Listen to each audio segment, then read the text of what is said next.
Дргутов, ајде конечно почни еднаш кај ти. 2026 светско првенство, 2 дена пред финалето, седиш на ова историско место, како се вика правилно, кажи го. Бруклин Бридж. Најпознатото место во Њу Јорк. Или едно од најпознатите. Најпознато него ова е место кое што најмногу доаѓаат луѓето да се фотографираат, бидејќи навистина има поглед кој што те остава без див. Се согласувам со тоа прекрасно место. Еве лично мене ме потсети на 1994 година кога исто бев на тоа светско првенство во Америка, во Лос Анџелес, чекорајќи по звездите Булеварот на звездите. Да, на булеварот на звездите во Холивуд. Пишува за фудбал во неделниот спортски магазин Скок сега, заедно со тебе како тим на Скок продукција Скок од Бруклин Бридж. Правиме, изборуваме за фудбалот. Го промовираме финалето во пресрет на завршницата на светското првенство, финалето што ќе се одигра на стадионот во Њу Џерси на MetLife.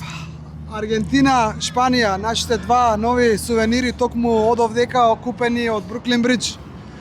Да. Може да погодите кој за кого е, ама еве ќе кажам во камера, ми ја зема капата од Аргентина. Не сакајќи да ја носи капата на Шпанија. Па добро, ако сум го гледал Марадона во финалето 90-та година, Меси заедно со тебе го гледавме во Русија 2018 година против Исланд. Двете финалиња на Аргентина, каде што еднаш изгубија од германците, еднаш победија со французите на пенали, не ги гледав од вкупно 9 мои светски првенства, 7 финалиња, токму тие две не ги гледав. Дргутов ги нема. Сега сум за Аргентина. Дргутов ги нема гледано финалињата на точно Аргентина кога има играно, тоа се две финалиња. Значи од 7 гледани, две немаш, од 10, од 9, двете се од Аргентина што не си ги гледал. Да, против Германија и против Франција. Сега да ви кажеме, каде што играше Меси. Малку ќе се пошегувам, бидејќи со тоа сме расчистиле со самото доаѓање на World Cup овдека, дека самата по себе акредитација, кажавме, милионити пат не го дава тикетот за надпреварот. Јас ќе кажам, не ми се тресат нозете овдека од Бруклин Бридж, ниту пак ми се тресат дали FIFA ќе ни одобри карти. Не е важно тоа. Да, јас сум задоволна од тоа. Треба да кажеме дека ова финале е навистина исклучително, ќе има рекорден број акредитирани новинари, ќе има рекордна пауза меѓу двете полувремења, скоро половина час, ќе биде тука Шакира и други познати звезди, не можам сите да ги наредам.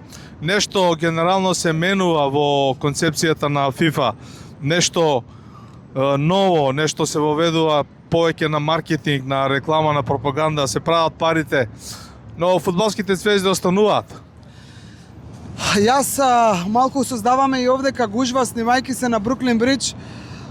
Нема да должиме многу, во исчекување сме на одобрување или на одбивање на тикетите за финалето.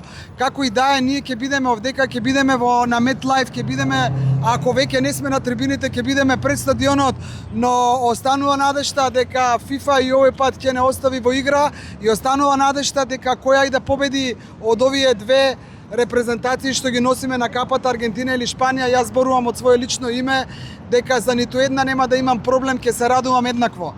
Дргутов, тие што ги сакаше заминаа многу порано, зборувам за репрезентацијата на Бразил.